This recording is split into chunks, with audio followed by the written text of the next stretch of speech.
Pizza presents SCP. The Steve Dangle Podcast with your hosts, Steve Dangle and Adam Wilde. Listen. Hey. Listen up. Hey, you. Okay. Everybody. So here's what we're going to do. What are we going to do? We're going to talk about hockey. We're going to talk about the thing that unites us all, the thing that we love. But we would be remiss and we would be burying our heads in the sand if we did not say this as well. Yes. To our Muslim brothers and sisters, we stand with you.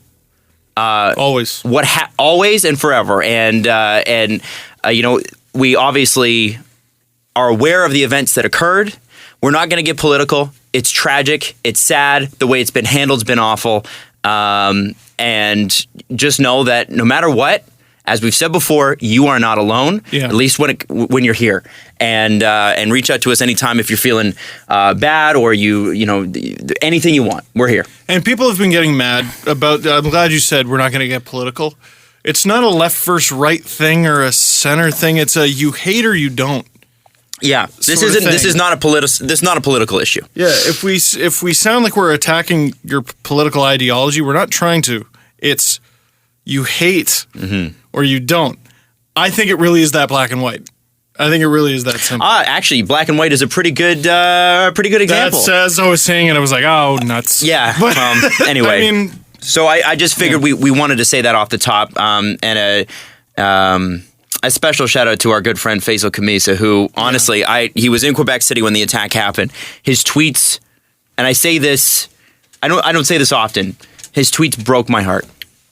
Yeah, 100%. So basically, like one of the tweets, I guess the most heartbreaking one, if you can even pick one, was basically his parents were like, maybe don't say you're Muslim while you're there. And so he's in Quebec City, or was in Quebec City. He went home. He didn't work the top prospect game. Jeff Merrick did, and he was also there. Like I was talking to these guys the night it happened. I didn't realize they were there. Mm-hmm.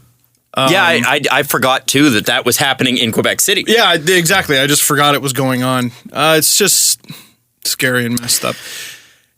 Yes, it's every word that you could imagine, every word that you could say, every word that was tweeted. No words now seem to sum it all up, right? Yeah. It's terrible on top of what happened this weekend, on top of stupid posts from ESPN reporters who were held up at LAX, God forbid. Not just ESPN reporters. Oh, who else? Oh, someone got a little bit of that fired. Oh, yes, I saw that too. Some no-name who I'd never heard of, so who cares? Yeah. So let's move on to the escapism that is the game that we love. Yes. And that is hockey. And let's escape to a 6-3. No! 5-1 first period. Let's escape to the NHL Rookie of the Month honors going to... Oh, there you go. To Mitchell Marner of the Toronto Maple Leafs, winning Rookie of the Month for Janvier. And that gives the Leafs 3 out of the 4 Rookies of the Month so far this season. Nylander in October, Matthews in November, Zach Werenski in December, but wow, who the hell is that? Whatever. Or I think it might have been Werenski in November. Doesn't matter. Matthews got one of them. And Marner in January. I'm sort of surprised that Patrick Laine hasn't won. I am sort of surprised. A little bit surprising he didn't get October, isn't it? Yeah, because I feel like he deserves it. And that's not to say that I don't love the Leafs, but Patrick Laine has been incredible. Well, are we going to give him that? Like, is February going to be his Revenant? Maybe February is his Revenant. His Lifetime Achievement Award as a rookie. How funny is it going to be when the Leafs basically take Rookie of the Month for the rest of the season and they still don't give us a Calder? Or a playoff spot. It's going to be hilarious. You know what? I'll sacrifice the Calder for a playoff spot. And they do not look that way. Well, okay, so the last couple games have been tough. The Philadelphia game was just a game that they lost. Yeah, hard-fought game. They're back up in net. And it's Philly. They're good. Last night was a game that they lost in the first 3 minutes. Yeah. So this doesn't really make sense, but I like to think of bad losses and honest losses. The Flyers loss was an honest loss. You're going to have those. A little bit heartbreaking because they did lose it late in the game, but it was an honest loss.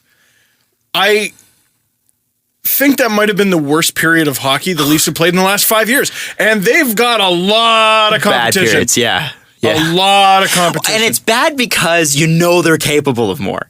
It's not bad because they're bad. Like last season, they were bad just because they were bad. Oh, 100%. This year, they're good. So when they play bad, it's like, what's happening? And I felt like it went off the rails on the first shift. Jake Gardner's first giveaway. It didn't turn into a goal, but do you remember where he just sort of just like...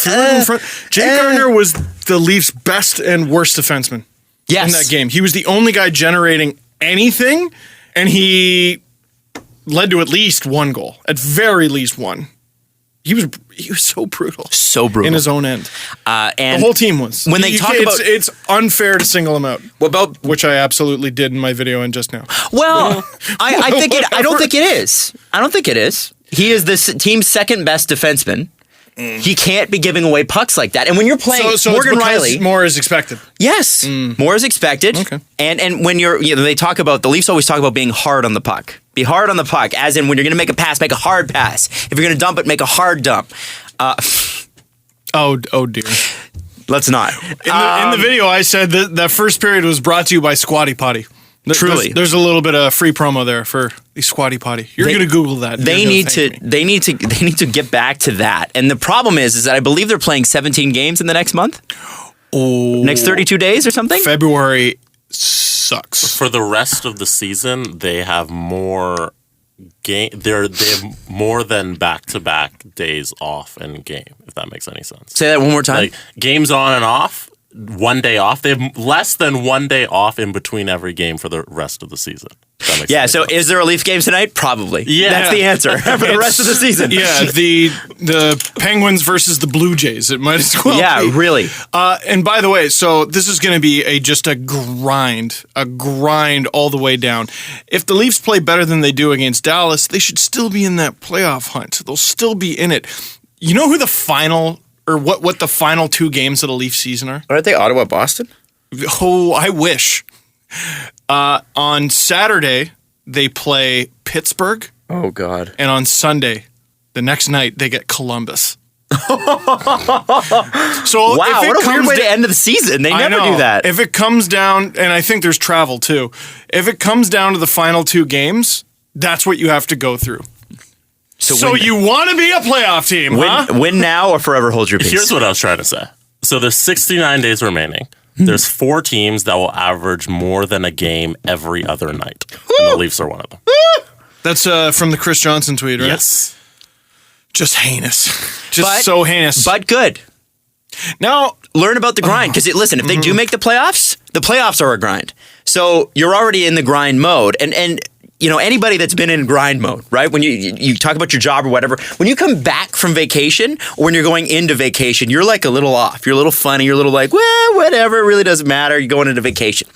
When you come back, it takes you a while to get into it. But when you're in the grind, no matter how tired you get, you still perform better than when you did when you came back from vacation, right? Or you get burnt out. And they're 19 though. Most of them are like 19. Their best players were Matthews and Marner. They've never played 82 games. They haven't. You're right. True. And that's going to be, and I can tell you that's the organization's biggest fear right now is that wall. And it does happen. It does happen. I think honestly, last night was a flash in the pan. I don't see that being regularly. It was just so bad. And what made it worse was the Stars weren't good. No. Like it wasn't that they played an amazing, incredible game. It was opportunistic for sure, but they looked like the Dallas Stars. They looked like this year's Dallas Stars, which is a mediocre team. By the way, they showed the graphic on Sportsnet last night of the Dallas Stars goaltending situation. Ooh. 2 years remaining on both goalies. How much do you think Carey Letton's making? It's over 5. How much do you think? Let's say 5.5. I forget. 5.5. Jesse, what do you think? 4.7. Carey Letton's making $5.9 million. That is just an abomination. And Antti Niemi, I believe, is 4.5. You know how upset Stars fans got at me when they made that? I think it was the Niemi signing. Oh, they got mad because they're like, "Well, he's won a cup, dude." Especially when you look around the league, you can't justify having 2 goalies and the cheapest one is $4.5 million. You can't justify it. No. You can't do it. there is what a starter makes and what a backup makes, and you have to pay your starter what they make, and you have to pay your backup what they make, and you have to make sure. Otherwise, it's not a fit, and you have to find someone else. Yeah, you can't justify it. And I said this on TV heading into the Stars game because, ironically, I said the Stars can be a cautionary tale for the Leafs because it looked like there was no stopping the Stars. They were going up and up and up, and they were just en route to annual contention for at least half a decade. And, success isn't linear, as we've learned with the Dallas Stars, and it won't be that way with the Leafs. It's not maybe playoffs this year, definitely playoffs the next year, and then Cup Stanley contention. Cup. Exactly. Doesn't work like that. It's not like that. It's luck, it's management, it's injuries, it's all kinds of things. But in that video, I go, the Jets have really struggled in net. At least their goalies are cheap. Yeah. Like, at very least, like, Pavelec makes 3 point something. Hutchison makes 1 point something, and oh my goodness, Hellebuck, I think doesn't even make $1 million because he's on his. He's not pulling in the Hellebucks yet. He's no.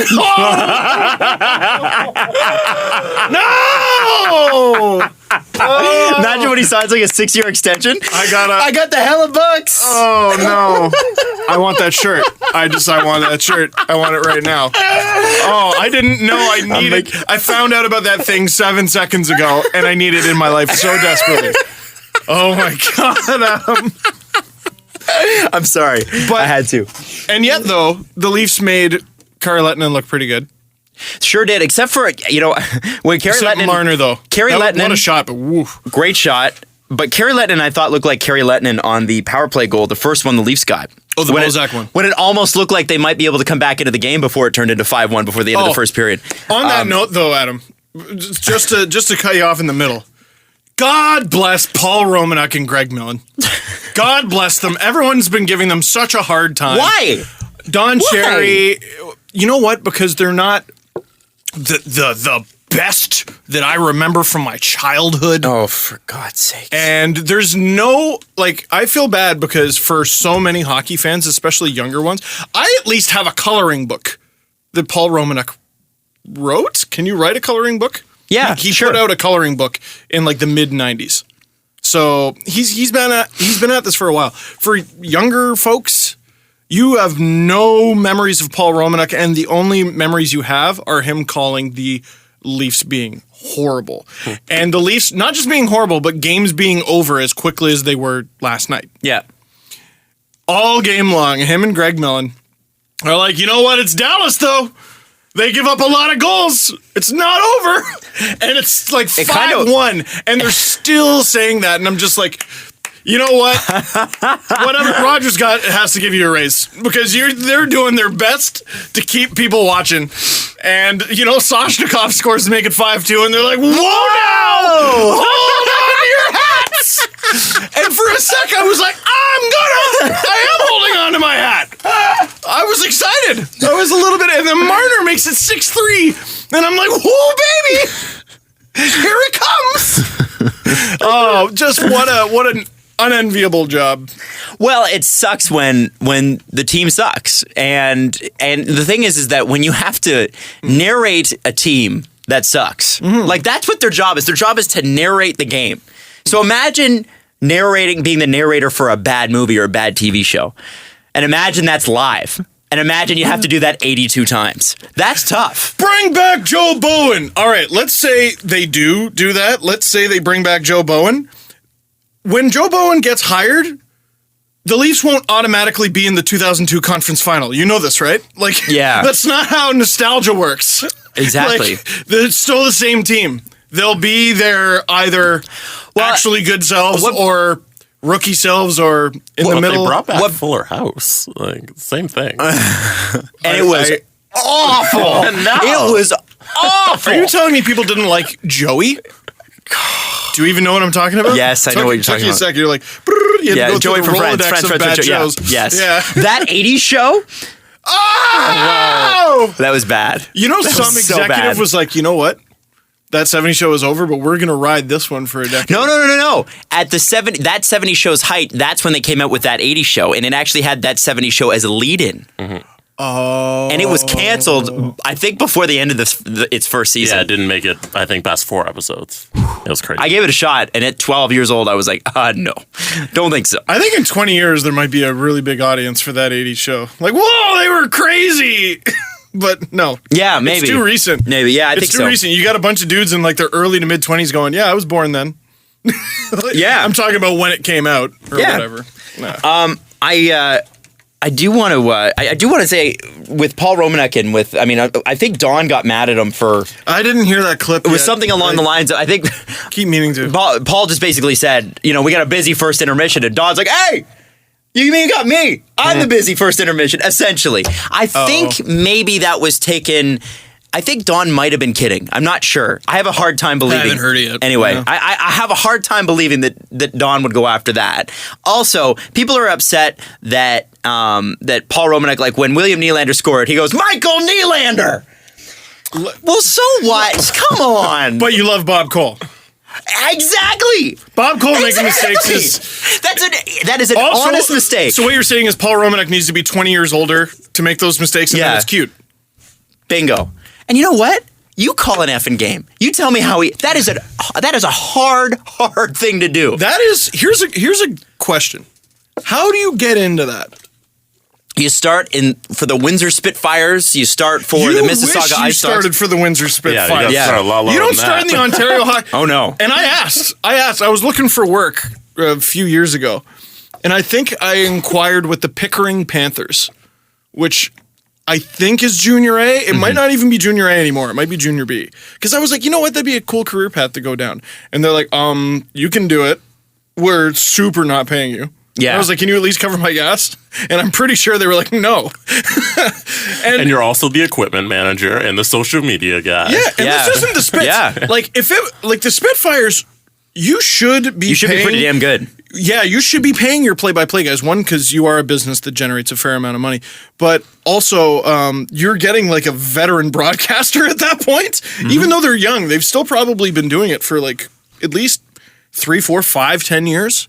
The people that I know that are doing it started doing it for Rogers TV in like Barrie and Or doing like Kojiko. Yeah, like AAA Channel 10, which is local cable channel. yeah. Anybody can put themselves on TV. They started with that, doing like 12-year-olds. How do you? It must be so hard getting on TV. Nah, if you live in a rural enough place, it's super easy. Actually, they'll just let you on. They'll just let you on. That's what my first TV job was I was in Barrie.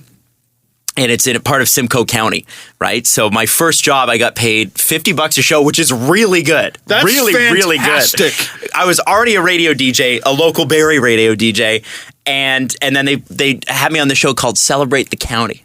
And what we would do, is every Friday we would go out and we would shoot a bunch of segments celebrating Simcoe County and all the great things there were to do. How many tickets did you give away to the Barrie Colts? Like, let's just, come on. That's all you did. No tickets to the Barrie Colts. And had it been winter, because I only worked there for a short time because then I moved to Halifax. Had it been winter, we would have definitely done the Barrie Colts. But I was doing all the summer stuff that you could do. So I was like, I think there was like a Pioneer Village up there. So Cow tipping. I was blacksmithing. I did some blacksmithing. Oh my god! Which was cool. You get a free slice of pie at the flea market when you buy 4 tickets for a family, when you buy a family value pack. So it's good times. Going back, you have to start working for it's not like an exploitive internship type of thing, which do exist. You're literally applying to a team that doesn't have the funds. Yeah.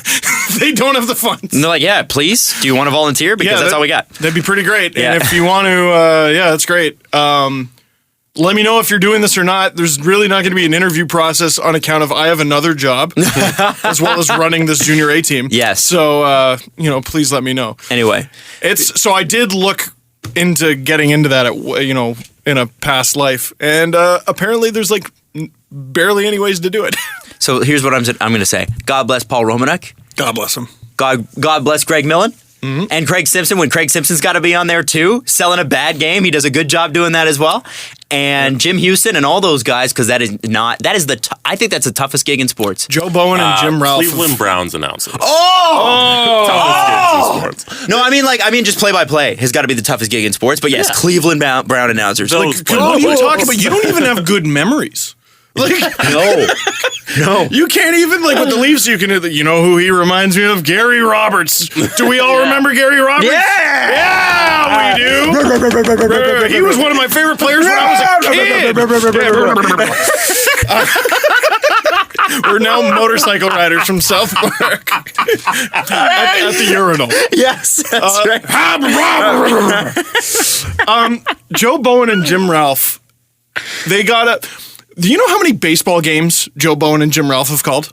They've called baseball games? No, not literally. But what happened? You know, Jerry Howarth with the Toronto Blue Jays. Of course, yeah. So there's a lot of downtime during a playoff game or during a baseball game. And sometimes it'll just be 3 strikes, you're out.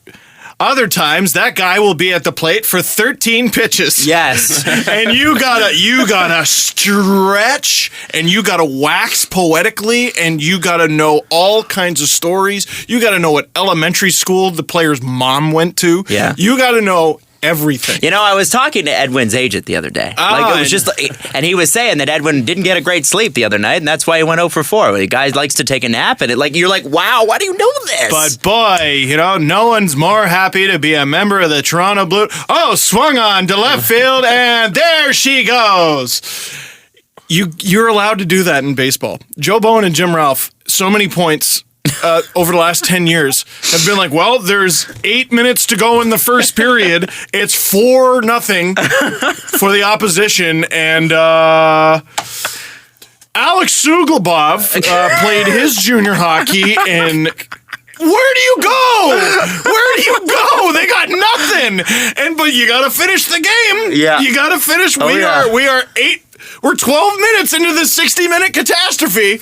Plus intermissions. There was a point at which I think I was listening. I think it was back when Joe Bowen and Harry Neal used to do it.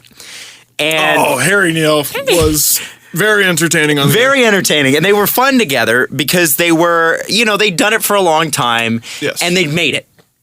There's a they're point. Pals. They're pals, and they'd made it. And it was like, you're Joe Bowen, you're Harry Neal, you're legends, you made it. And if they sucked, they were going to be like, boy, look at this bunch of garbage. Yeah. They got to a point in certain games where they would just start making jokes. And Joe Bowen would laugh, and just like for 30 seconds there'd be nothing. And if it, so you'd leave the room, and all you hear is, I'm like, I have no idea what's going on. I don't know, but I know the game's bad because they're like making jokes now. And thankfully, it's such a hard art. It's unbelievable. I don't know how they do it. I don't know how they do it, but good for them. There was, you know what? Romanek did say one thing last night. It was. It was when Soshnikov scored. He goes, that fourth line, and he talks about him for a couple minutes, and then he goes, they've been having a good night. And in my head, I'm like, they were on the ice for 3 of the 5 goals in the first period. And then I was like, let it go. Let it go, Steve, because it's 5-2 right now, and who really cares? Yeah. Who cares? It doesn't mean they haven't had a good night. It might just mean... No, it means they had a bad night, but let it go. Let it go. You're allowed to, man, you're talking for like 2.5 hours straight. Yeah. Think of how many mistakes we make every podcast. Now imagine that live and you're actually following something as it's happening. They're going to make mistakes. Of course. It's just people don't have a nostalgia and affection for these guys, so they jump on it. But they will. That takes time. Maybe. That's up to Austin Matthews, really. One of the hardest things at entertainment is, and don't get me wrong here, you might be like, well, this is the sports show. Well, what's sports? It's entertainment. So, hardest thing in entertainment that you can do is step into a position after a legend is left. So the guy that's got to call the Dodgers games next year is just gonna get it, and he's gonna get it for 3 years. Ron McLean, when he replaced Dave Hodge, they said it would be the end of Hockey Night in Canada. Who's this weatherman from Red Deer? He's nothing. He's terrible. He's not flipping pens. He's not gonna do anything. And here we are with Ron McLean. Oh yeah, a lot of people gave Strombo a fair shake. Yeah, exactly. One guy couldn't weather that storm, and now he's gone. Well, and that's the thing, is it's such a hard thing to step into. Oh, Strombo wears double-breasted suits, so I don't like him. Whether you like agreed with his performance or not, like we could get into an analysis of all that, but like be honest, how many of you were done with him before he started? Mm-hmm. Exactly. Come on, it wasn't fair. It wasn't fair. I'm trying to think of the most popular one I get asked: who do you think is going to take over for Don Cherry when he's done? I think a good answer is no one. You close the segment. The segment's done. That's done. It's That's over. Dawn's Do something thing. else. Yeah. Yeah. You move on. What are you going to do? Naturally, you can't just close the vault on it. I think that would be the nice thing to do. I think they'll try someone else. They'll inevitably be like, no. You bring Pierre Maguire back to Canada. No!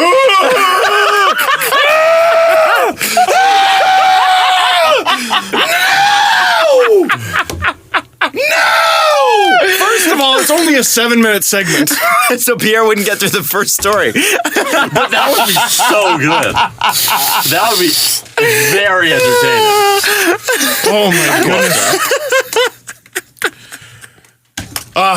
You just see Ron do the sign of the cross, and then, all right, Pierre, talk about Drew Doughty's performance. Drew Doughty, I got to tell you about this guy. You know, he was a second overall pick in 2008, played his junior hockey with the Guelph Storm. He was an excellent player with that team. Hey, I'm talking here. The clip's run out. He was a junior hockey player with the Guelph Storm, and his great performance there got him picked second overall by the LA Kings, and you think they regret that decision? They could have had Steven Stamkos. I don't think they regret that decision at all because they got 2 cups. Anze Kopitar's their captain. You know the second he leaves, Drew Doughty is going to be the captain of that team. And Anze Kopitar, he came from Slovenia. And I just realized I talked myself into a corner because I can't think of any other players that came from Slovenia. But you know what? Slovakia is Zdeno Chara. He's the captain. Just like, holy Pierre! Knock it off! But again, hard job. And I'll give Pierre credit. He knows so much about hockey. Like, oh my God, he knows so much. That's great. Now package it. Yes, that's the problem. Package it. That's part of the Properly. problem. I think Pierre has. Yeah, I think he eats sausages that aren't like in the casing. I think he just has the meat. And it's tasty, and there's a great recipe there. No, you got to package it. You got to package it there, Pierre. I just bought Pierre this brand new car, and it's in his garage, completely pieced apart. every segment of Coach's Corner with Pierre would end with Ron McLean going, "Shut the I don't know. Can you imagine? No, I don't know if it would. I think it'd be Ron having to make a pun over top of. Anyway, and I love Ron's puns. I'll do my best, but that was a lot to digest. Coach's Corner with Whoa! Ron McLean. All right, with that, we're going to take a break. And when we come back, we got to talk about Ken Hitchcock being let go. Because apparently Ken Hitchcock can't play goalie for St. Louis, so that's a problem, and he's out. Wow. We will talk about that when we come back on Sportsnet 590 The Fan. So, Jesse has a fun fact about Mitch Marner. The Leafs became the first team ever to have 3 different players be Rookie of the Month. Wow, and it's January. Wow. That's pretty good. All right, Connor Brown, you're up. Nikita Zaitsev, let's go. Connor Carrick. How many other rookies? Zach Hyman. Yeah. See, so of the rookies left, and we will get into Ken Hitchcock in a second. Mm-hmm. Of the rookies left on the Leafs that have not won Rookie of the Month, which one would be the most likely candidate? It's a point-based thing. Is it a point-based thing? So it's obviously. So Connor Brown then? I would say Connor Brown. Unless Zach Hyman goes on a tear. Which, he's had a good streak. The only issue there is if Hyman goes on a streak, odds are Brown is going on a streak because they play together. Unless Babcock decides he really likes that Hyman-Matthews-Marner line. It did look good. Scored a goal. And it looked dangerous enough to score 3 or 4. So Hyman-Matthews-Marner. Woo! I'm into it. All right, so let's talk about Ken Hitchcock. Do we talk about Ken Hitchcock, or do we start with the St. Louis Blues have had the worst goaltending in the NHL this year, and Ken Hitchcock can't fix that? Well, lots of teams have good goaltending. There's Montreal, and there's Minnesota, a bunch of other teams. Yeah. Did you forget other NHL teams? Montreal is Minnesota. Not like St. Louis. All right. Did you forget the name of 27 teams? You know how many new podcast listeners are like, I don't get that. They're not like St. Louis? Yeah. That was like half the podcast's existence ago. Yeah, really, it was a while ago. Mike Yeo will take over. Now, this is what people call a hot take. I call it an opinion. But my opinion and guess is this. I think that Mike Yeo who was going to take over anyway at the end of the season. The reason he's taking over now is Las Vegas was calling. That's what I would think. Oh, that's interesting. Because, Mike, here's the thing. But it's pure hot take. There's no well, it's not a hot take. It's a guess. It's an opinion. That's my opinion. It's not a hot take. Didn't you intro it by saying it's a hot take? No, I don't know why people call them hot takes, but they're just an opinion. I think that's a theory. Theory.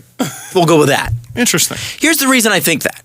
Ken Hitchcock, 32 games from retirement. Literally, the Blues have played 50 games. So, you know your goaltending's bad. You know your goaltending's really, really, really bad. You sent Jake Allen home for a mental rest, which, you know what? Honestly, you don't know what Jake Allen's going through. You look up Jake Allen on Cap Friendly and also his stats. And I believe it's Carter Hutton is their backup. Has been equally bad. Oh, really? Yeah. Equally bad. I could have told you that. So I feel bad for saying it, but like there's some goalies where you're like, how come you chose that? Right. When Edmonton went with Gustafsson, you're like, oh, it's good for him. It's a good story that he's still there. But how come? How come? Why? Jesse, can you tell me the St. Louis Blues team save percentage this year? Team save, well, 895.5. Ooh! Paul Maurice would not take that goaltending. 895. Dmitry Filipovich talked about, not enough has been made of the fact that the Blues went from the highest save percentage in the league to the worst in one season. How does that happen? Between the ears. Between the ears. Goalies aren't voodoo. They're not 100% voodoo. But God, sometimes.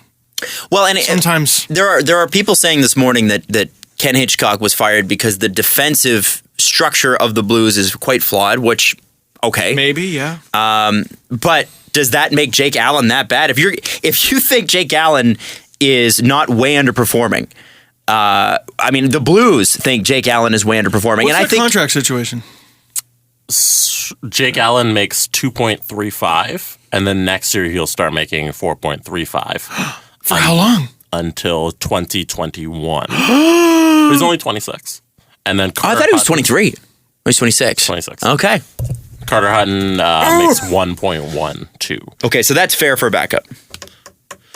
Fair money for a backup, but okay, you don't regret spending that much money on a backup. You regret spending that much money if your backup is Carter Hutton.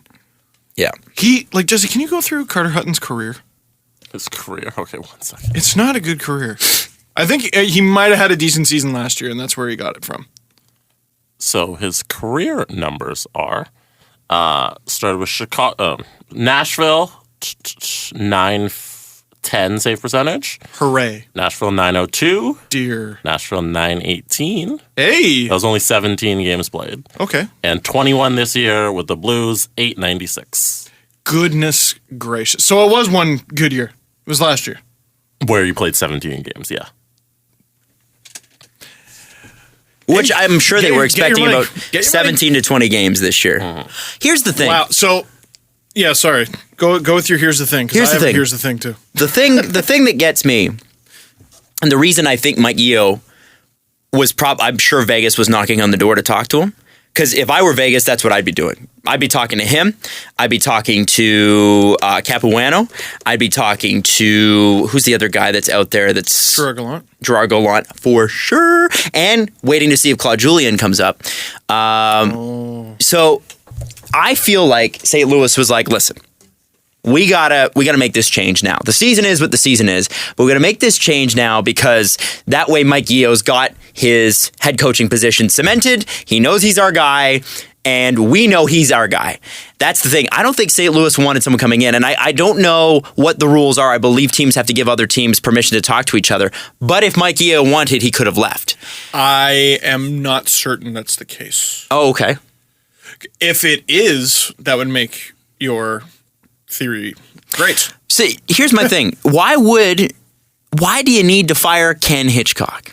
Really? Because other than the fact that he's been quote unquote relieved of his duties, other than the fact that he's only got 32 games left, and you know he's retiring, and you know he's leaving, and you wanted him to come back for one more year. You wanted him back. He could have retired last year, and you could have made Mike Yeo the coach last summer. Mm-hmm.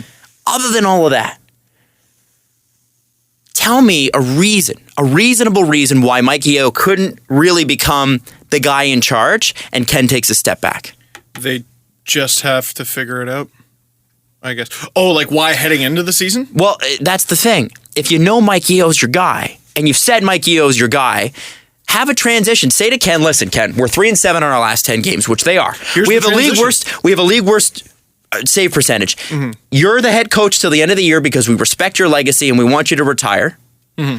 Why not? But we want Mike to sort of take over day-to-day operations. Adam, you're looking at the transition.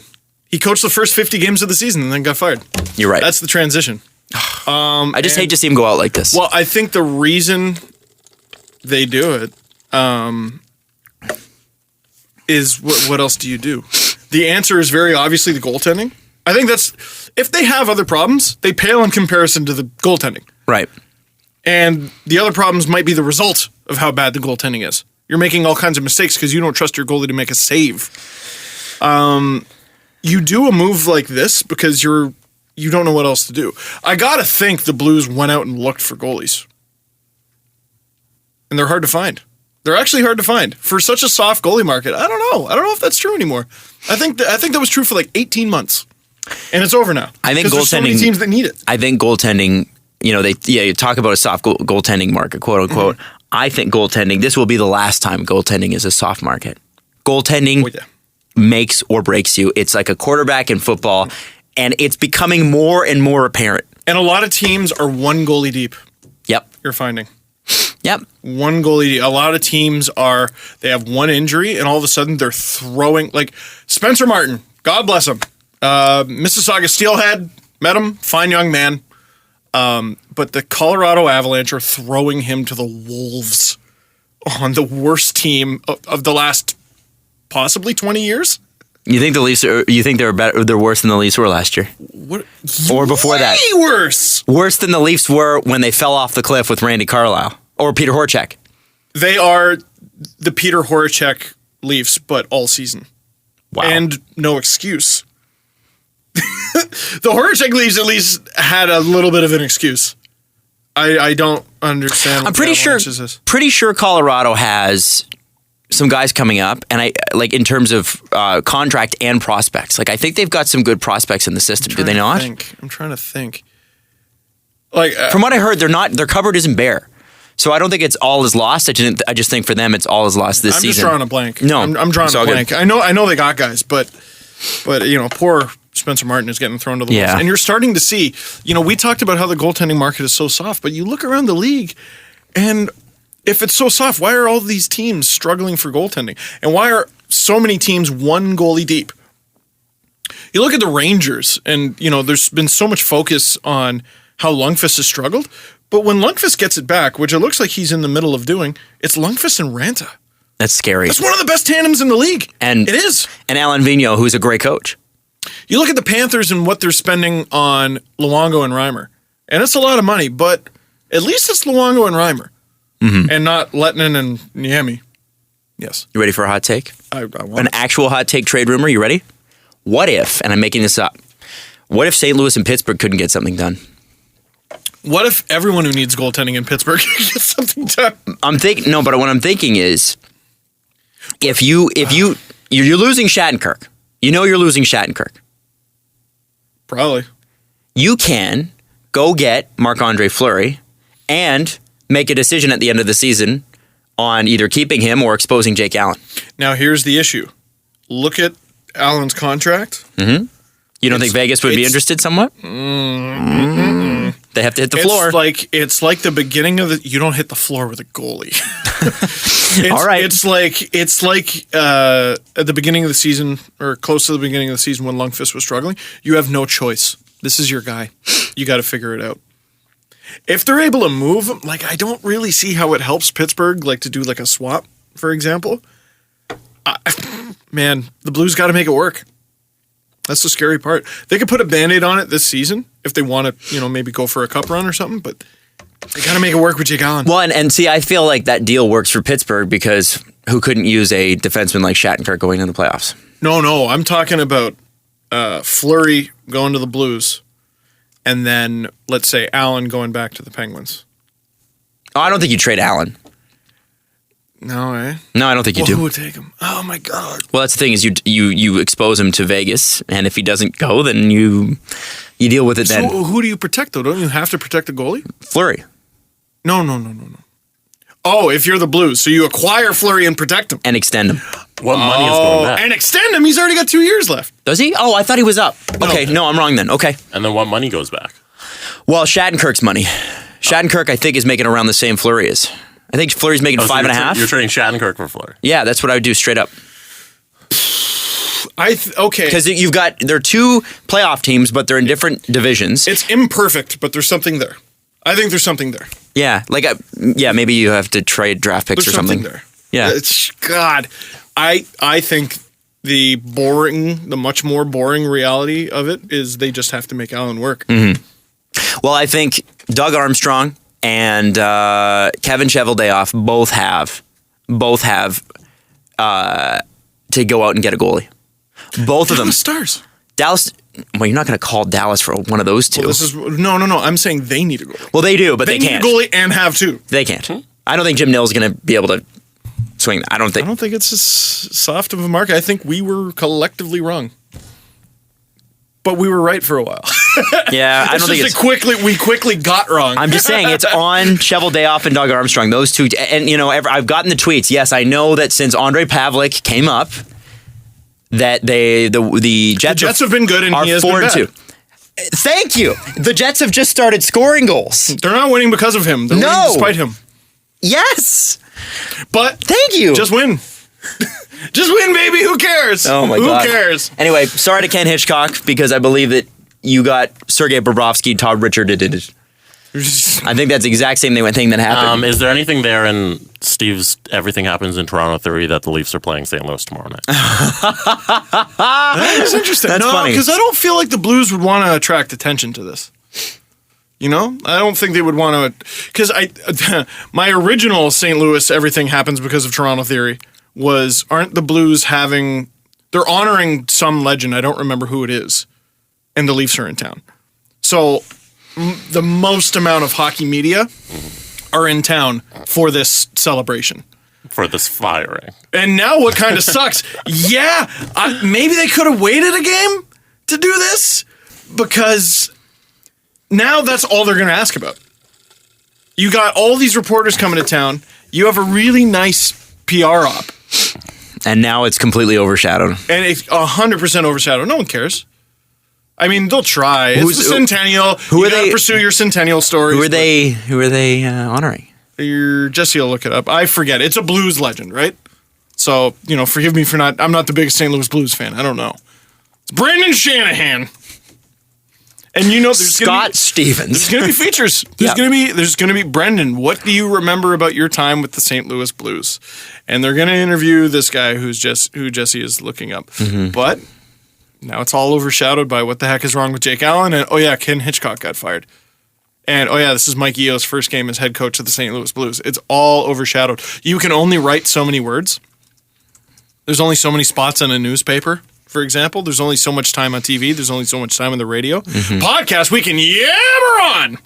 And on the website, you can fill as many doesn't mean holes as people you will want. read it or listen to it. You still have to lead with the good stories. What's the lead story? Okay, you got all these stories. It's a treasure trove. You got all these stories. What do you lead with? You're leading with the coach. 100%. Bob Plager. That's the guy getting honored. Yes. Good. 50 years of service to the organization as a player, coach, scout, and front office staff member. That's I hope I'm saying that's 50 amazing. years. Yeah. That's incredible. I wonder if he was a part of the St. Louis teams that made the finals 3 years in a row. Probably. It's really interesting if you go back and check out why that happened, because I asked the question on the show. I'm like, how did they do that? Yeah. And it's because they put the original 6 teams in one division and put all the new expansion teams in another. And the Blues were the best expansion team. And the Blues were, yeah. And then they got hammered by the Bruins, I think, and the Canadians. And Bruins, definitely. He played for the Blues from 68 to 70. So, yes, he was. Yes, he was. He went to 3 of those Stanley Cup finals. It was 68, 69, and 70. Because those were the 4, I think it was the 4 finals right after the Leafs won their last one. That's right. The last post-expansion cup. So let's talk about quickly. Pre-expansion cup. Barclays has evidently pulled out of the New York Islanders arena deal. And then apparently didn't. And then As of earlier this month, a financial projection shared with potential investors showed the Islanders won't contribute any revenue after the 2018-2019 season. Is that different from how it's Well, the way the deal or? works is the Islanders get $55 million from Barclays every year to play there.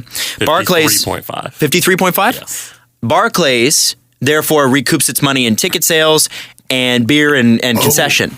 Oh, heavens. The problem with that is that No one goes. No one goes. They're averaging 12,828 people a game.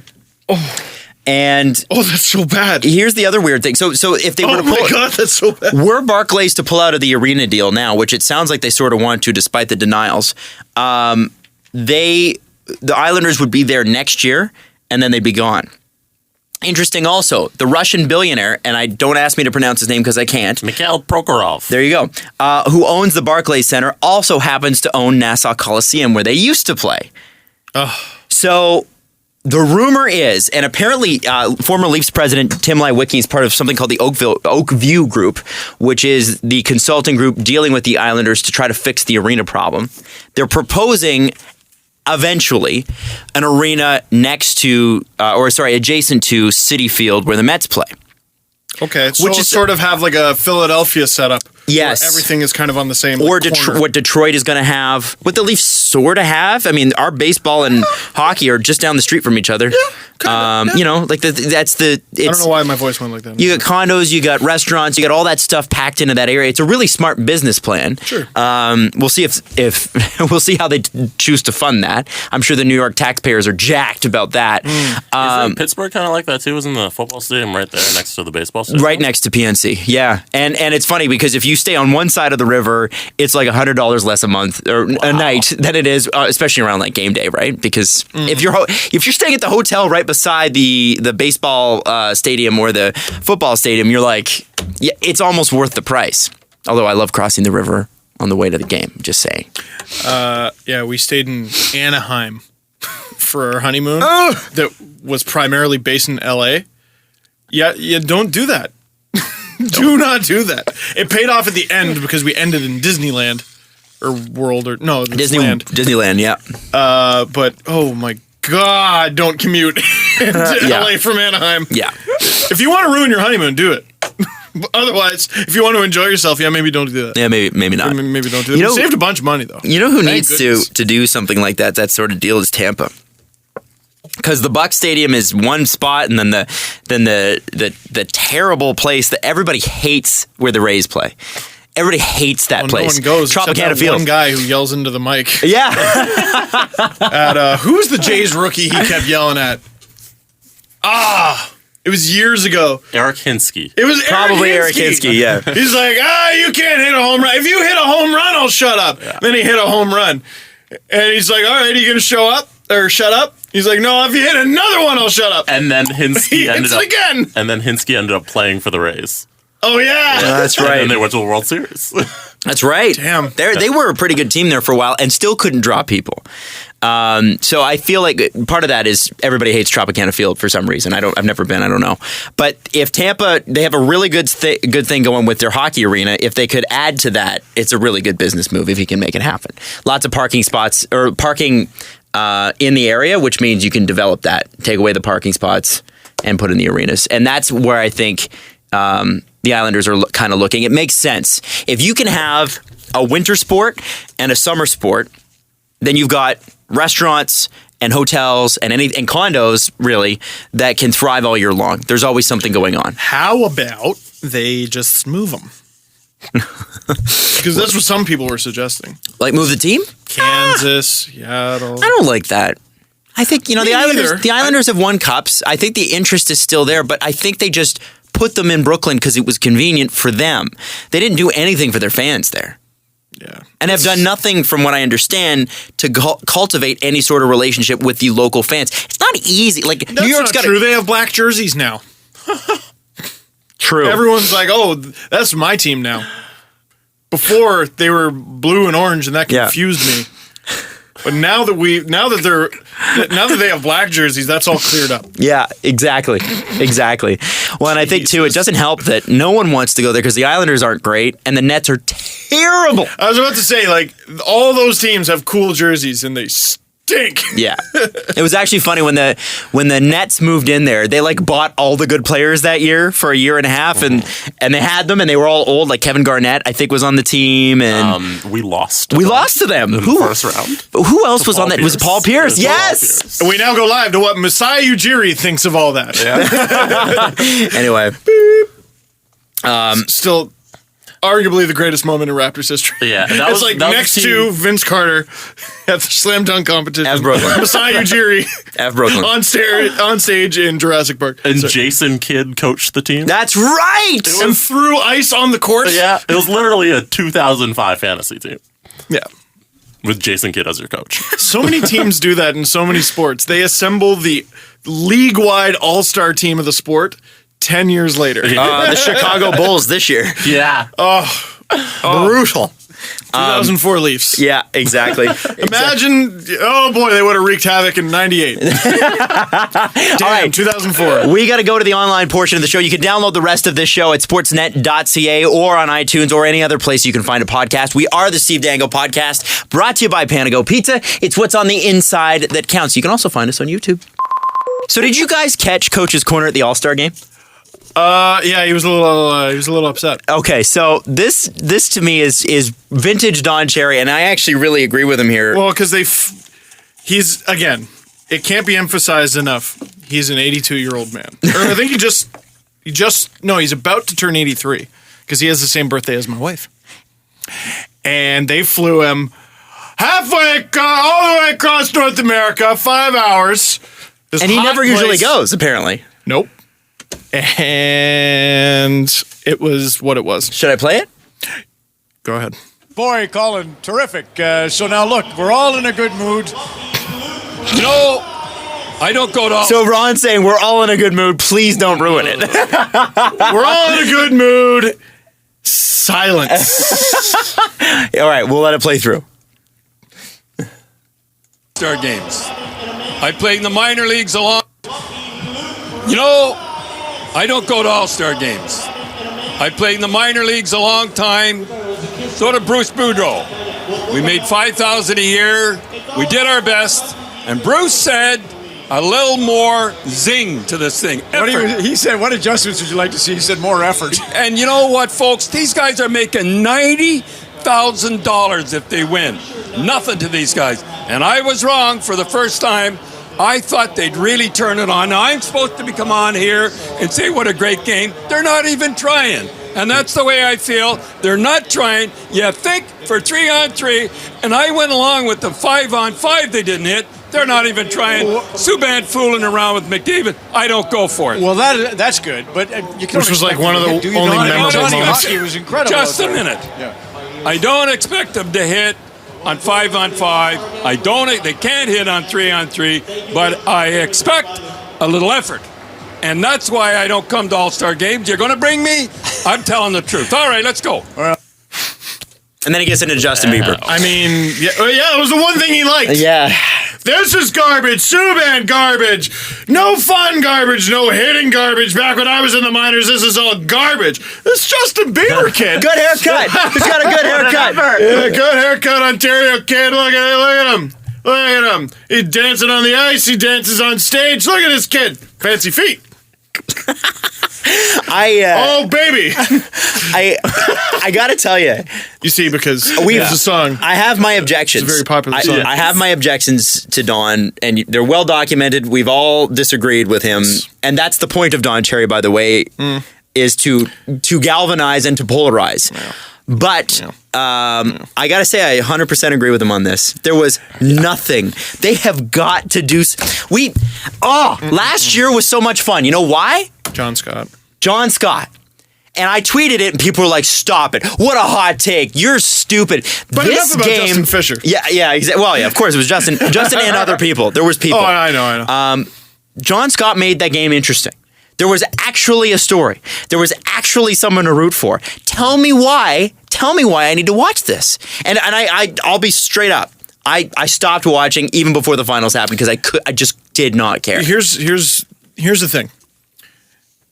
The NHL did a fantastic job with this All-Star game. You got to give it to them. Mm-hmm. Celebrities actually showed up. Yeah, I know absolutely. it was in LA. That's strategic. That's 100% strategic. You're celebrating 100 years. You bring out so many alumni. You have so many Snoop actors, Dogg so uncensored. Snoop, what did they expect?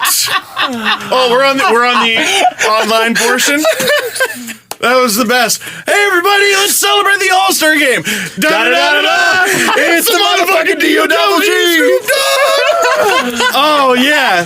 So good. That was great. What did they expect? And then what was great is there was a little lull, and then the announcer goes, and bring it out, Team Central. Because he knows what he's following. He's following, it's the motherfucking D. Yeah. Oh, but they had great musical acts. Good celebrity. Certainly by the NHL standards. Yeah, absolutely. And they almost had Third Harmony. Fifth Harmony or whatever. Because one of them fell sick, so she couldn't do it. No, instead we got. They gave the. I think that LA Kings girl. I think that she cool was the best story of the whole thing. Possibly. She was. She sang. First off, she sang the American national anthem beautifully.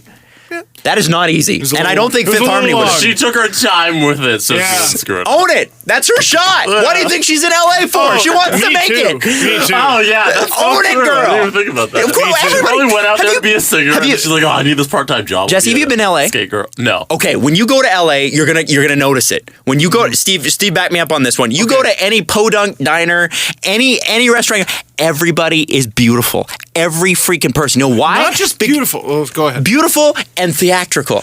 And the reason is trying To be- desperately to make it. Every And person you pass on the street. Every single person. every one of them. Every single person Dude, does it it. is crazy. And I think it's LA's different than any other town for that particular reason. Everybody's like beautiful. You can't tell who's a street performer and who's just a pedestrian. Yes. So to be a street performer, you got to be extra crazy. If you're not wearing a superhero outfit, you're really hard to tell apart. It's Grand Theft Auto 5. Yes. Like that game must have been hard to make because like GTA. Imagine how hard GTA 6 is going to be to make because GTA always tries to sensationalize and be a caricature of reality. Look at reality. The reality's crazy right now. How the frig are they going to pull that off? They're definitely putting Donald Trump in that next game. They're definitely putting He's got Donald to be the Trump. final boss. Yes, he does. He does. He's got to be the final Rob boss. the president. Steal all of the president's diamonds. I don't remember where it was. We're talking about the NHL did a fantastic job. So what I'm saying for that girl, the reason I'm bringing this up is yes. she knows this is it. I'm a great singer. This is my opportunity. National television. I'm not only gonna nail this anthem, but I'm gonna draw this sucker out. And I got a great story too. Yeah. And when I get signed, I can talk about that great story in every freaking interview that I do when my album comes out. You have a good steak. You chew it a little bit. You chew it a little bit. That's right. You Good enjoy on her. that. You don't woof it down. You don't put it in a blender and drink it. You enjoy that steak. She enjoyed that steak. Good for and her. I would have too. Good for her. They always say that these events, the All-Star Games, the Winter Classics, are always great for the people who are attending. Yes. That's Because what I was it's getting. a And that's festival important. of the sport you love, and you're there, and it's a great time, and all the celebrities are there. But watching on television, This is the thing. I can't think- imagine watching the arena was that good either. Watching the game itself wasn't good, but I think it was a fantastic event to go to. If you were there, let me know. It is television arsenic. yeah. It is. It's just so bad. Can I be honest with you? Television Do it. is what matters. Well, it's also like a corporate schmooze fest for like all the big NHL people. Sure, but if they need that. Where once are a you year. making your money though? There. You're making it off TV. I think you're making it there. All right. As a league, I think you're making it there. I don't know how stoked like Rogers was. Or NBC. I don't know. Maybe the ratings were good. Or NBC. I'm sure they are. The ratings were 2.28 In Canada? million on NBC. That's in the States. I feel like last year in Canada wasn't it 1.2 million, which was don't- up from like 700,000 or something. That's like pretty that. good. This year It was was the first time way up. it was on network television since 2004. So Wow. That's a victory in itself, Yeah. right? Yeah. Last year's numbers were, I think, in the 1 million range, but now they're in the 2 million just because it's on NBC. Last year was on NBC Sports Network. And I mean, because of all those legends that are there, you're drawing in every casual fan from the last 40 years. Yes. You know what? Yeah. I wanna see that guy again. Hey, look, it's Lindros in a Flyers jersey. See, but that's not my point. My point is the game. I think the weekend is a great thing. I think the festival's a great thing. They have got to fix the game. How? It's broken. I don't know. The Get only rid of way it. the game works is if the players try. And you're not going to get that. They're not going to try. The only way to... Hey, it decides home ice for the Stanley Cup Final. No, and that doesn't. No. Well, then it's just going to be boring forever. So, listen, wouldn't I even don't try want that to- either. So I guess we're just stuck at it's boring. Which How is about annoying. this? You have the skills competition second. Yeah, you do the game on the Saturday night and the skills competition on the Sunday. Why not? But the reason you do the skills competition on the Saturday night Is is to because promote. it's the marquee event. Yeah. And that's where you get the most available eyeballs. Well, I guess. Well, then that's what it is. Then the weekend event is the skills for the comp. fanfare, and it's for the skills comp. The game, who cares? The game, who cares? So I think that's how they look at it. They must look at it like because that. Haven't they sort of stepped away from calling it the All-Star Game, and they call it All-Star All-Star weekend. Yeah. Yeah. Because that's what it is. It really should be It's this a festival. Yeah. It is a festival, and like I went to it in Columbus. The skills competition was fun. Oh, I bet. It was fun. The fanfare, like all the stuff to do around town, that was fun. The game was torture. Also, I went to the highest scoring All-Star game of all time in Columbus. Why does that suck? Because you leave with The cannon. World War I era shell shock from that stupid cannon. Oh my God, that was awful. That was, you know what's okay. I gotta throw this out there. I don't know what it's like at Blue Jackets games, but why do you bring a kid to an All-Star game? Because it's just fun. It's just good, innocent fun. And you're introducing them to hockey. There's not going to be any of that ruffian shenanigans. No one's going to lay a hit. You know your kid is not going to be exposed to a fight. You know what your kid is going to be exposed to? Artillery fire. You know how many kids I saw the first goal go in? And again, it's Columbus. Fatou's about to rock! Fire! And the kid is like, they're smiling and smiling. They start crying. Now imagine them doing that every 2 minutes for was the it? next. Well, how many goals were scored that year? Was it Well, 18, they were over 20? 30. Over 30. I think there were over 30. I think it was like 17, 14. and they did that thing kids do where they're like shocked, scared, and then it's a slow build cry. Yeah. Now imagine them doing that every 2 minutes for the next 2.5 hours. Final score is 17-12. 17-12. Okay. Oh, 29. Nuts. You were wrong. I was Everybody wrong. hate tweet Steve, please. I should. But okay, and that's imagine those kids, those Yep. children. They're 2, 3, 4, 5, and 6 years old. And that's their first experience to hockey. Hey there, Timmy. The Blue Jackets, they're in first place right now. Do you want to go see them play the Washington Capitals? No. Why? Steve, Because of that fucking cannon. here's why you're wrong. Here's why you're wrong. I You're need to applying know. Canadian values to an American hockey team. Are you kidding me? Oh, they're big They on have the right to bear arms. That kid needs to toughen the hell up and get itself a gun. Yeah. And get used to it. Okay? All right? Because you got to protect yourself, and that kid should bring it to school for sure because they need protection from bears. You're right. And tyranny and all that. And the British. Can I read to you the dumbest quote I have read this week? This is and I know there's this is not just the dumbest quote of This is a fascinating time. I wake up every morning going, now what? this is the dumbest quote of anybody in the last 2 weeks. And it's a sports quote. The Leafs will beat the Stars. So that's how it fits in the show. Are you The ready Leafs for this? Can come back from this. Here's the dumbest quote. Somebody asked Tom Brady about what he thought about what happened this weekend. And here's what Tom Brady had to say I want to hear. about the travel ban. What's going on in the world? I haven't paid much attention. Now, if he'd stop there, you go, okay, well, he's focused on the Super Bowl. But even so, you'd be a little like, Tom, come on. But here's where it gets bad, because he finishes the quote with, "I'm just a positive person." Now, every single person, and if you're pro-Trump, you should be upset with Tom Brady, because he just revoked your ability to ever talk shit about LeBron James ever again. I'm serious. How is that possible? You have, athlete who uses his profile for anything other than sports, at least. Tom Brady. Who's supposed to be somebody that kids should be able to look up to, good family man. No, he's just a good football player. That's it. Here's what gets me.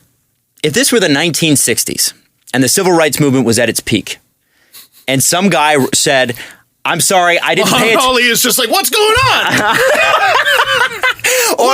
or anybody said, Joe Namath said, even though he's in the 70s, Joe Namath said, "Sorry, I haven't been paying attention to what Martin Luther King said. I missed that speech." Who's this Malcolm X? What's up with his name? Because I'm a positive person. I'm just a positive Would guy. history look upon that favorably? No. No. Remember that.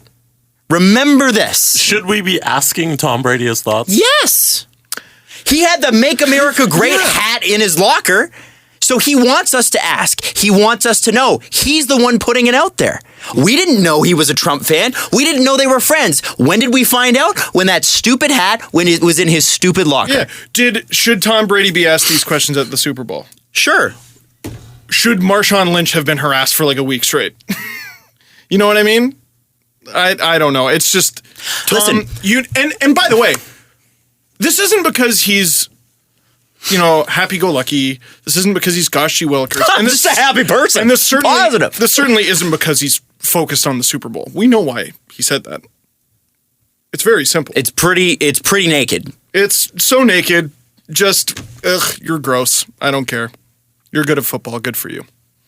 Hey, 5 rings if they win this one. 5 rings. All right. Put one on each finger and shove it up your ass. I don't care.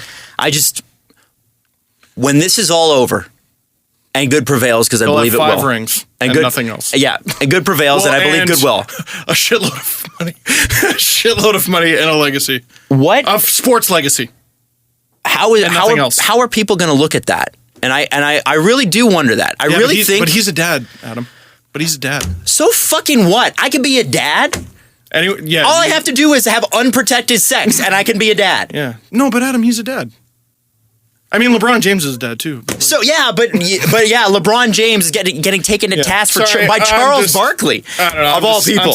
I'm sick of him. Anyway, I just thought if you were to apply the same context, 40 years ago, and we look back on them, we'd be like, wow, that guy's an asshole. And how that is viewed any other way than what an asshole comment to make. It's funny. There are Patriots fans. I haven't quite seen the same ratio of this, but there's 2 groups of Blackhawks fans. There's Blackhawks fans that are like, I'm a Blackhawks fan. And then there's fans who are like, I'm a Blackhawks fan, but fuck. Yeah. I wonder how many people are like, I'm a Pats fan, but fuck. I'm sure there's many. Yeah. Many. And by the way, that's not it's not a political statement. That's a you're an asshole statement. Yeah. Stop being an asshole. And what was that Bill Belichick thing where all he said was Seattle? He just kept going Seattle. Fine. I'll take that. Yeah. I'm here to talk about the game. Bill Belichick, good football coach, coward. I don't care. I would take that over this. Yeah. I would still take coward that over this. I'm a positive person. You being a positive person does not divorce you from what's happening. We're all a part of this. Coward. You're right. Anyway. Oh, I'm sorry you're being asked questions at the Super Bowl. I'm sorry. Are you new here, Tom? This is your first one? Well, what an honor. Not a lot of people get to go here. My favorite. Shut the fuck up. Did you see the clip of somebody, the little kid asking, who's your hero? And Tom's like, my dad. Good for you. And so Tim and Sid ran the clip yesterday, and the only reason I saw it was because I was off sick. I normally have them on in the studio, but I can never have the sound on. And Sid, after that's like, he's so fake. What a phony. He's like, I'm just kidding, but not. Tom Brady's so full of it. And it was like, yeah, he is. That's all the talk of fake tears this week. Anyway, moving on. Yeah, sorry. Oh, I was talking to Jesse on the way in here. I'm like, you know what? I'm glad Adam got sick because I'm glad I had a day to cool down.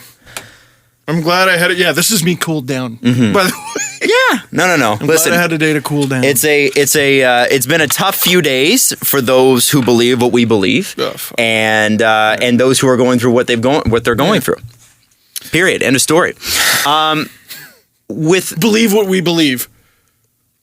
Or lefty, libtard, whatever Hey, you by the want way, to call me. if anybody calls you a libtard or a cuck, take it as a compliment. Oh my God. I've been called because of First breakfast of all, television. what is your obsession with that word? I know, weird. What is your weird, you need therapy obsession with that word? And why do they get What's to keep going on in that little? Why do they get to keep Pepe the Frog? That was ours. Why do they get to have him? I don't know. Pepe the Frog was ours, man. I don't remember where I was Anyway, going. I get called because of breakfast television, not because of this show. All the time. You cuck, you libtard, you social justice warrior, and I go, and they're like, "How do you feel about that? How do you feel about being one of those?" And I'm like, "Pretty good. I'm all right with it. I've come to terms with it. If that is what if the alternative to that is being you, I'm good with it. I know. Call me whatever you want. Here, sorry. I'll bring this back around and then we'll go to sports. We are on sports. Yeah, that's true. Yeah, it is true. I'll bring this back around. As hard as it is, it's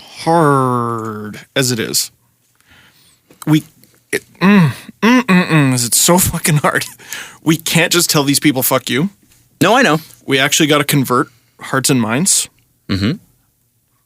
I don't know how to do that. I don't know. We got to figure it out. We can't just. Nope. You're right. Yeah, part of this platform is speaking out, but another part of it is maybe trying to help figure it out. Absolutely. A lot of these people, look, you're just getting some fucking hockey schmuck's opinion. A lot of these people are just lonely people. Mm-hmm. Who feel empowered. Who feel empowered in their little cubicle of nothing. But it doesn't matter. That's their fortress. This is where I get to be fucking frog face and I get to say fuck you to whoever. I'm Gerald Broflovsky. Yeah, really. Just if you see that loner at school, give him a pat on the shoulder or something. Like try to be everybody's friend as hard as it is, because at some point, alienation for some people turns into this. We need those people. Mm-hmm. We need them. They're better with us, whatever us is, than with them, whatever them is. Yep. Does that make sense? Yeah. It's so fucking hard, Don't ostracize people because it turns them into it turns bad. It's bullying, and that's the point. And I think well, not even like bullying. Like if there's a kid who every day sits alone, you don't need to be an asshole to that person to ignore them. You know what I mean? Yeah, you're right. But it's almost like inaction is still action. You know what I mean? Yeah, there you go. Yeah. Right. So Stick to sports, buddy. I wish I could. Well, and the thing is that what's happening right now is spilling over in anything, which is why I bring up the Tom Brady quote, which is why it's now time to go to the press conference and have some fun. Have you guys seen the top 5 jersey sales from October 2020? I haven't. I'm excited. I won't spoil it. So you know them? I know the top 2. Can I? 2. All right. Can I guess? Yeah. We can we each guess? And use the ones that you know. You can use the ones that you know, but let me guess first, and then you can give yours. Go okay. ahead. Yeah. So I'm going to say. Just 5 players anywhere. 5 players in the NHL. We can rename them. Okay, so I'm going to say Austin Matthews. I don't know 3, 4, and 5. Austin Matthews for sure. Okay. I'm going to say Sidney Crosby for sure. I'm going to say Alexander Ovechkin for sure. I'm going to say Drew Doughty and one of the Blackhawks. Yeah, you already said 5. Oh, did I say 5? You're actually holding out 5 fingers. No, I said 4. Matthews, Crosby, Doughty. Matthews, Crosby. Yeah, I know because I hadn't thought. You said sorry. Ovechkin? That's all I said. Okay. Oh, and one of the Blackhawks. And one of the Blackhawks. I Which am one? going to say... It's always Kane. They always take Kane. Yeah, I'm going to say Kane. I'm going to say Ovechkin. I'm going to say Crosby. I'm going to say Matthews. Not McDavid. Why did I say McDavid? That was dumb. No, I don't think McDavid. I think maybe all those jerseys were bought last year. Price. Good one. Okay. So you're both off. Okay. This is random order, and then you guys can reorder them. Sure. Kane, Taves, Matthews, Crosby, McDavid. Oh, Wow. So we're okay on a couple. What's the order? Okay, well, here, Adam, you go. Because Kane, Taves, Matthews, Crosby, McDavid. I'm going to say Kane's 5. I might put him higher Would you? because he's always there. He is. McDavid, He is I'm always surprised he even made the list, just because like Edmonton's such a small market. Yeah. But I mean, if you're in Edmonton, you own a McDavid jersey. See, I think McDavid's So- top 3. I think Crosby's number 1, maybe Matthews number 2, because there were no Matthews jerseys before this. Nobody wanted to buy it because nobody knew what his number would be. So new player, I think instantly, kicks your sales up a little bit. But Crosby first, That's true. Matthews- because there's no pre-existing jerseys. exactly, which is why I would think McDavid wouldn't be number 1. But I still think he's top 3, and then we'll say Taves and Kane. Okay. That's me. You know the top 2. Yeah. So So give me the top 2. number 1, Sidney Crosby. After all these years, Yeah. It's amazing. still, but they got Christmas, man. They got the new home jersey, which isn't actually new. It's just they went with their old alternate. Right. So you need to buy a new one. Number 2 in the entire league, Austin Matthews. Wow. That winner, So I was right. Centennial Classic jersey. So I was right. I said Matthews too, right? Yes, you got 1 Yeah, out you of did. 5. I got Crosby right too. I said Crosby's number 1. Oh, okay, He okay. did say Crosby. And then we got Kane, Okay. At 3. 3, Okay. and then Taves, And then McDavid. and then McDavid. Blackhawks fans. I almost didn't fail. Blackhawks also got new jerseys for the Winter Classic. Yeah. So they just took all jersey sales. Yes, this is all jersey sales from October 1st to December 31st. So this is the unfair advantage the Blackhawks have in this department every year that I didn't even realize. They're They play always in an playing. outdoor game every year. There's a new jersey to buy. Oh, I just thought like they had like just by far the most passionate fan base. They But got those one of people them, are but picking up the jerseys. I guess that's true. St. Yeah. Louis isn't on this list. They had a Winter Classic game. Yeah. There's no Shattenkirk. yeah, There's no you're right. Tarasenko. You're right, and they hosted one too. Yeah. which is even bigger. Yeah, It's because they stink. they don't stink. Wow, How dare you? their goaltending stinks. The Well, team's they're pretty okay. They're good. not buying a Jake Allen The jersey. team's still in a wild card spot. They so can they're still pretty get a Tarasenko jersey. You're right. Question from Super Saiyan Leafs 2. Super Saiyan Leafs too. All right, I like that name. Can hockey be entertaining without any hitting whatsoever? I don't know. Have you watched women's hockey? Yeah, I think it can. I mean, I've seen it at the highest level, Yeah. I mean, we went to the CWHL All-Star game last year where they actually try. and that's coming up.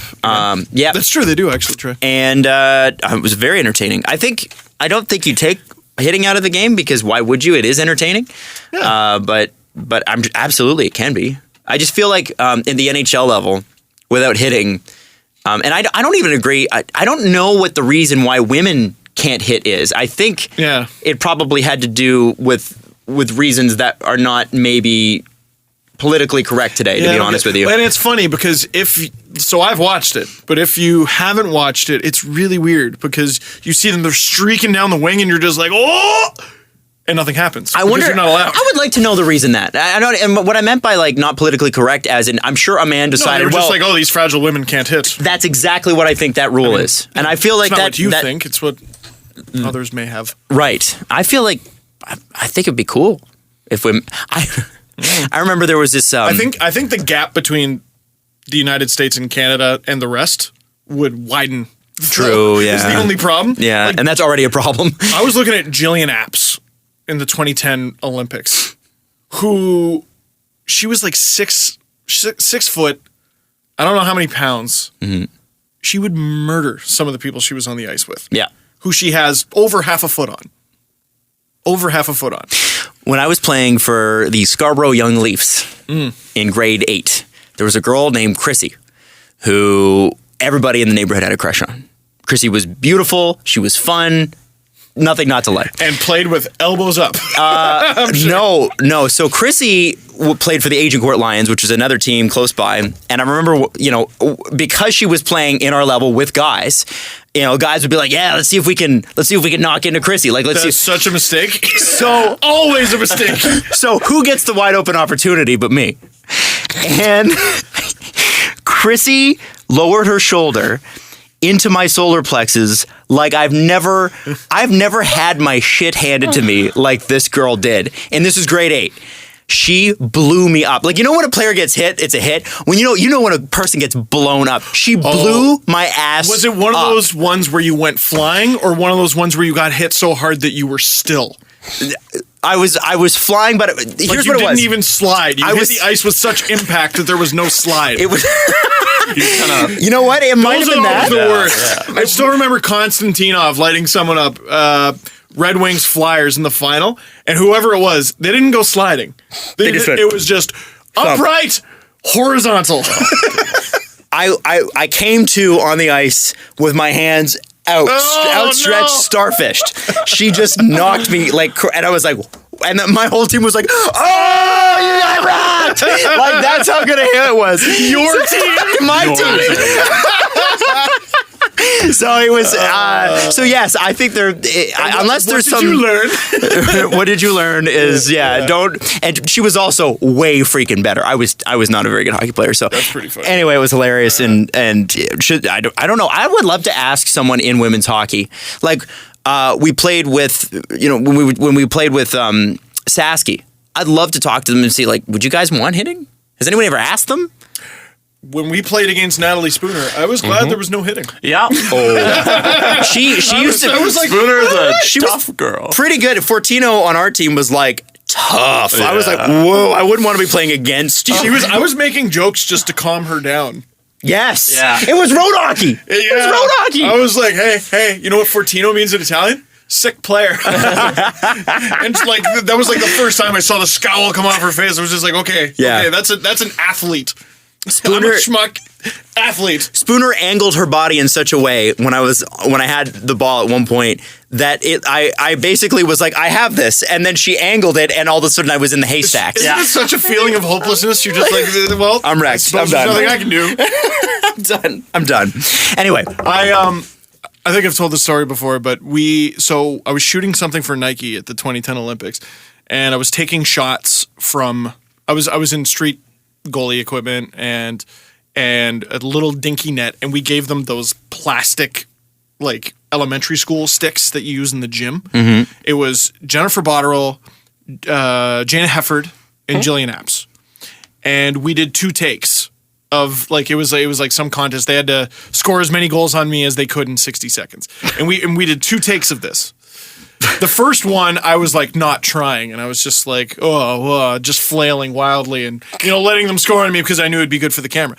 So they're like, "All right, we're gonna do it again." And I'm like, "All right, I'm sure we got some good takes. The last one, I'm gonna try," and I might have done worse. I might have done worse than the first. Do you think that they decided to try too in the second? Maybe there is a clip, and or maybe they didn't have to. The video, and it was like with the buzzer expiring.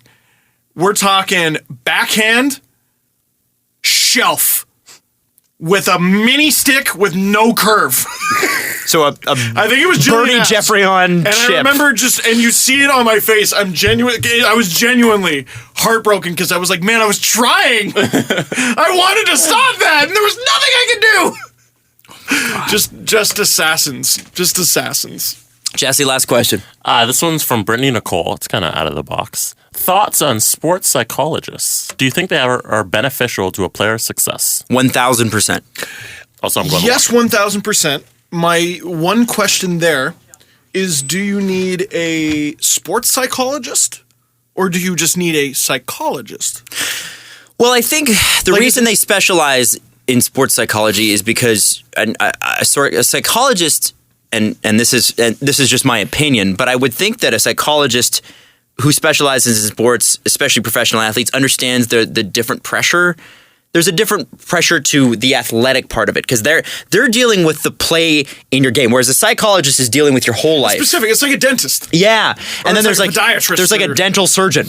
Yes. Well, what's the difference? Well, they specialize in that particular thing, and they have experience dealing with other players. Cardiologists. So, yeah, sometimes all you need to know is that this sports psychologist worked with this player, and that player is playing a lot better. And for an athlete, you go, well, it worked for them, so that'll work for me. It's a human thing.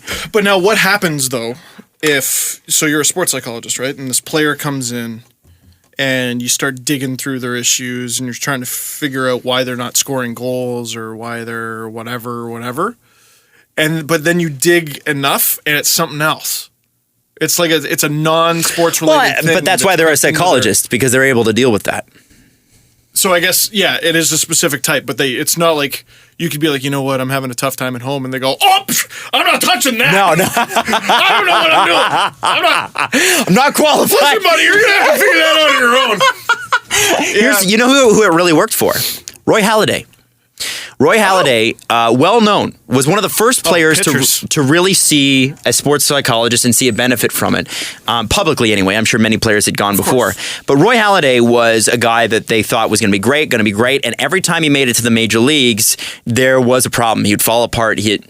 And what this sports psychologist did was help him deal with the insecurities that he had that were leading to the issues that he was having on the field. And he became not only one of the most disciplined, but one of the most balanced, calm players to ever play baseball, and that is not easy. I remember, we might as well bring up Barry Davis, because apparently he just left Sportsnet. I remember one time as an intern, the first game I ever covered as an intern was 14 innings, and I missed the last train. It took forever. The second or third one, I think it was the second one, I was like, oh man, I wonder if, we got another one where I'm going to miss the last train. We're not going to get out of here until midnight. And I didn't know coming in, but Barry Davis, like I was just talking in general, and he was in earshot, and he goes, no, it's a Halladay game. You'll be out of here by 9:30. And the game ended at like 9:22. Yes. He was so incredibly dominant. Yes. And whether he was the also... Jays were or not. He's efficient. Very efficient player. Roy Halladay games were always extra short because the Jays couldn't get runs either. Yeah. So it went really fast. And again, this is just two, like you said earlier, two schmucks hockey opinions here, but I would love to have a sports psychologist on eventually. We've talked about this before, to talk about the difference between what a psychologist does and what a sports psychologist does. And beyond that, talk a little bit about what you're dealing with performance-wise that you can pull into real life for all of us, right? Because we're not athletes, most of us. I'm sure there are athletes that listen to this show, but the majority of us are not. So anyway, would love to have someone on that does that. And if you are a sports psychologist, we'd love to have you on this summer when we do our full-on interview series and stuff like that. Yeah, because we stop being like, oh, news. Yeah, that's the thing. When there's no news, it's great to do interviews. Talk to our friends.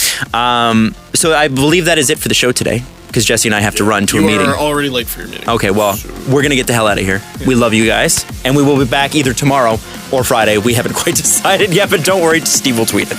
Okay? Don't be dicks. Love you. Follow the guys on Twitter at Steve_Dangle, at Adam WYLDE, and at Jesse Blake. The Steve Dangle Podcast.